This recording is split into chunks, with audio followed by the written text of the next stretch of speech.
I'm Mattman."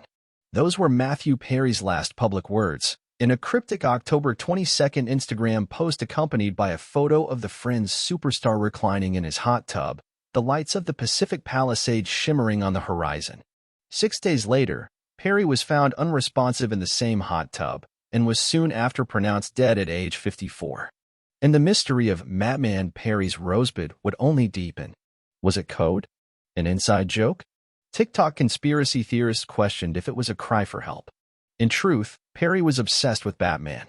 In 2017, he spent $20 million on 10,000 square foot mansion in the sky, replete with a Batcave to store his Caped Crusader memorabilia. It was the biggest condo sale of that year. Perry bought it, he has said, in part to live out his Bruce Wayne fantasies. Rihanna purchased the property in April. The final chapter of his 2022 addiction memoir, Friends, Lovers, and the Big Terrible Thing, is titled Batman. And Mattman, or Mattman, as Perry spells it in the memoir, was also part of that fantasy. He was convinced it was going to be his comeback vehicle. How serious was Perry about Mattman? In November 2020, on the set of Don't Look Up, he approached Adam McKay, who'd cast Perry in a small part as a smarmy cable news anchor in the film about an asteroid headed toward Earth, about producing the project. For Perry, who only 2 years earlier had narrowly escaped death after his colon burst from prolonged opioid abuse, the opportunity to appear in a prestige movie satire alongside Meryl Streep, Leonardo DiCaprio, Jennifer Lawrence and Jonah Hill was the opportunity of a lifetime. Casting director Francine Maisler first suggested Perry to McKay. "I was like, man, I haven't seen him in anything in a little while," says McKay, 55. "I knew he had some health issues.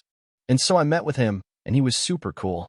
Francine and I had talked about the fact that, yeah, he's famous for the Friends character, but he had done lots of movies and other shows, and he was always good in everything he did. He always popped in this really specific way. So I met with him, and he was great." He described how he had had some sort of major surgery involving his lower intestine and almost had died, and it was really major stuff, but you could tell he had recovered. "He was back, and I was super excited to do the movie with him," McKay recalls. But when Perry showed up to set, there were obvious signs that he was not well. "His energy was low," says McKay. "He looked not healthy. It was just the kind of thing where you're like, are you all right?"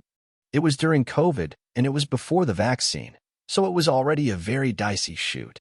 "I remember being a little worried, like, hey, did you take the COVID test?" He was like, "Oh yeah, I'm clean." McKay had experience working with brilliant comedic actors crippled by their demons. On October 25, 1997, McKay was the head writer on Saturday Night Live when Chris Farley returned to the show to host. Farley's addiction was so large and obvious and dramatic. And I remember Lorne Michaels had him host because he was hoping it would remind him of the love that he has for this work. And obviously that one didn't end well.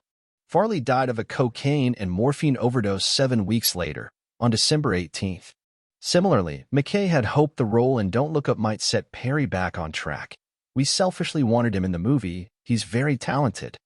But we were also hoping that doing the movie could be a little toehold to kind of get some degree of working rhythm back to hopefully remind him how good he was." At some point between takes, Perry approached McKay with his Mattman idea. The pitch went something like this. "It's about this guy," Perry said.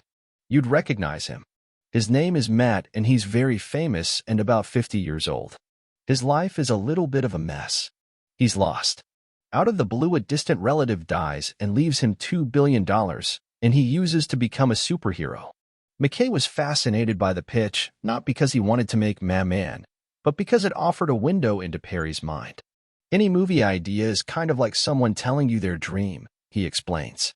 "And there's kind of obviously a meaning behind it. And when I heard that idea, I was like, oh, that's interesting that that's the idea that he wants to do." McKay wondered if Perry's fixation on superpowers was somehow an appeal to his own higher power. Perry may have succumbed to his own mortality. But, like Batman, Perry had devoted much of his life and his own millions to helping others. He wanted fellow addicts to find sobriety. And that work will continue posthumously with the newly announced Matthew Perry Foundation.